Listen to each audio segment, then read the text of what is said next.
Pourquoi vous victimisez Vital Kamerhe à ce point? Pourquoi c'est Ça, c'est où? À l'hôpital. Il est hospitalisé? Oui, il était hospitalisé. Il était consulté. Écoute. C'est ça le spectacle? Jean-Marie, je sais que vous êtes militant d'un regroupement politique. Non. Répondez aux questions. Je réponds. Je sais que vous êtes militant d'un regroupement politique. Posez des questions. Je ne suis dans aucun parti politique. Plaît, je pose des questions. S'il vous répondez. Plaît. Je réponds. Vital Kamerhe, je réponds. Votre associé. Je réponds. Aujourd'hui. Je sais que Jean-Marie est un militant d'un parti politique. Mais ici, sur ce plateau, vous devez rester dans les limites des journalistes. Posez-moi des questions clairement. Qui vous dit que c'est nous, l'IDPS, qui avons placé Vital Kamerhe dans cet état? Je peux reposer la question, Thomas? Oui, posez. Quand vous dites que nous avons victimisé Kamerhe, vous en avez des preuves que si Kamerhe est dans cet état-là, c'est l'IDPS qui l'a placé là-bas? Bon, est-ce que vous écoutez les militants, les cadres de l'UNC? Qu'est-ce qu'ils disent? Je suis parfois ce qu'ils disent. Qu'est-ce qu'ils disent? Ils disent quoi? Posez-moi la question, dites-moi. Vous avez rendu en monnaie des singes l'apport de Vital Kamerhe, leur apport à la victoire, parce que l'IDPS a lutté pendant plusieurs années, n'a jamais accédé au pouvoir. Grâce à Vital Kamerhe, vous êtes enfin arrivé. Vous savez, je ne vais pas rentrer dans cette polémique, mais je vais répondre. L'ingratitude de l'IDPS. Qui a donné... Remettez encore la photo, s'il vous plaît. Je vous ai dit ceci. Voici ce que vous avez fait de Vital Kamerhe.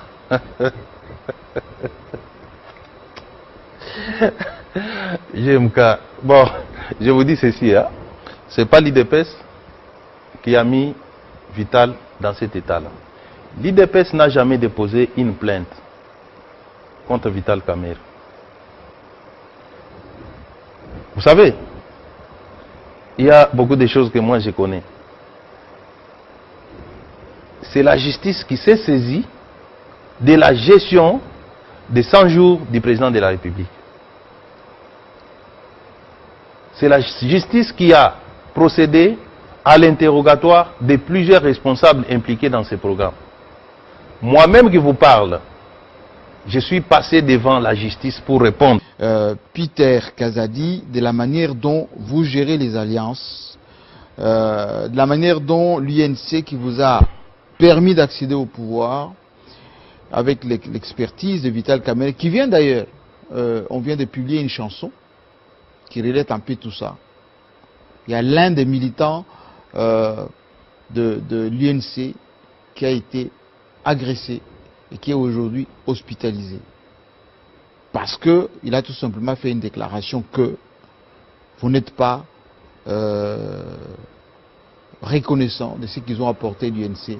Vous reconnaissez en Vital Kamerhe l'expertise, tout ce qu'il a pu faire pour vous. Aujourd'hui, vous le lâchez, vous n'êtes pas digne de confiance. Tchatumba, c'est de lui qu'il s'agit.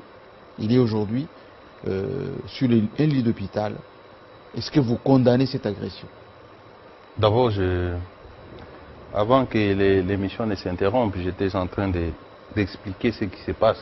Vous avez insinué que ce qui arrive à Vital Kamerhe aujourd'hui, c'est l'IDPS qui serait la base. Mais vos militants chantaient matin, midi, soir, Vital voleur, la justice. Laissez-moi répondre, c'était prémédité. C'est très sérieux, laissez-moi répondre. Oui. Ce qui arrive à Vital n'a rien à voir avec les partis IDPS, ni avec un seul membre de l'IDPS. C'est la justice. Moi, je vous ai dit que j'étais à Nairobi. Je suis l'un des rédacteurs, co-rédacteurs de l'acte de Nairobi, qui a créé Cash.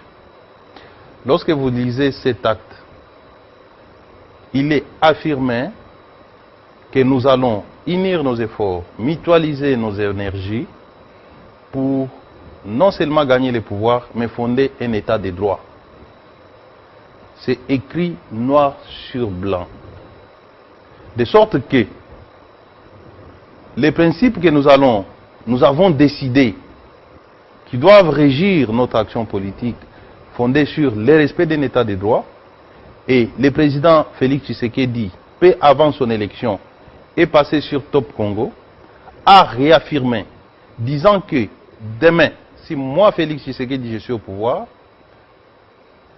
ozala mwana mai na ngai totanga soki okwei na justice okende na bolo. Yango lâché. Il ne s'est pas arrêté là. Il dit même moi,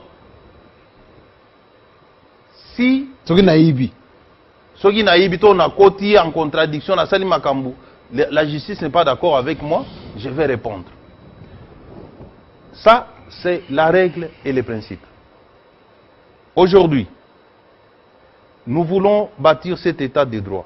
Je vous disais avant que l'émission ne s'interrompe, que tous les membres de cette commission, tous ceux qui ont travaillé dans le cadre de 100 jours, bon, en tout cas, ceux que je connais, sont passés devant la justice. Peter Kazadi, vous êtes dans la commission de coordination des 100 jours, présidée, coordonnée par Vital Kamerhe. Il n'y a aucun membre de l'IDPS qui était inquiété par la justice. Oui. Pourquoi? Parce que... Pourquoi deux poids, deux mesures? Oh. Vous m'avez cité, je parle de moi. Oui. Et je vais parler de Nico Kazadi, qui est beaucoup plus connu, puisque c'est lui qui était le coordonnateur. Vital Kamerhe était superviseur. Vous comprenez? Donc il y avait des structurations. Au sommet, c'est la supervision. Vital n'était pas seul dans la structure de supervision. Ça, il faut que les gens le sachent. Pourquoi il est seul en prison? Il y avait... Je vous dis que tout le monde est passé devant... Pas en prison. Hein? Mais si la justice... En prison. Si la justice, les membres du FCC qui étaient ministres à l'époque, étaient dans la supervision. Les gouverneurs de la Banque centrale étaient dans la supervision. Les ministres étaient dans la supervision. Les ministres de Bruno Tshibala. Chacun doit répondre de sa responsabilité. Avec dextérité, là, que vous êtes en train de faire par rapport à Vital. Quand vous dites vous, là, vous faites allusion à qui? Mais les gens qui passent des coups de fil au magistrat... Jean-Marie, s'il vous plaît, restez professionnel. Je le suis. Quand vous dites vous, je comprends que dans votre tête, vous êtes encore dans le kabylisme ou dans le moboutisme. Aujourd'hui, nous sommes sortis de là. La justice est libre. Peter Kazadi, qui a agressé Tchatumba, militant et cadre de l'UNC? Pour clôturer, j'ai dit que l'IDPS n'a rien à voir, n'a aucune injonction à donner à la justice au jour d'aujourd'hui. Aucune. Le président de la République a décidé de laisser la justice faire son travail. Et ici, j'en appelle à cette justice qui a été longtemps bernée, noircie. C'est l'occasion pour elle de se saisir aujourd'hui, de se saisir de tout ce qui se mécomporte par rapport aux lois et règlements de la République. Il ne s'agit pas ici d'un acharnement.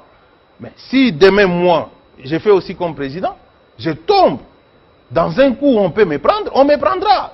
Et je serai le premier, si c'est juste, je serai le premier à dire qu'on m'a pris. Donc ça, c'est l'État que nous voulons. Jean-Marc Aboun. Ça, c'est l'État que nous voulons.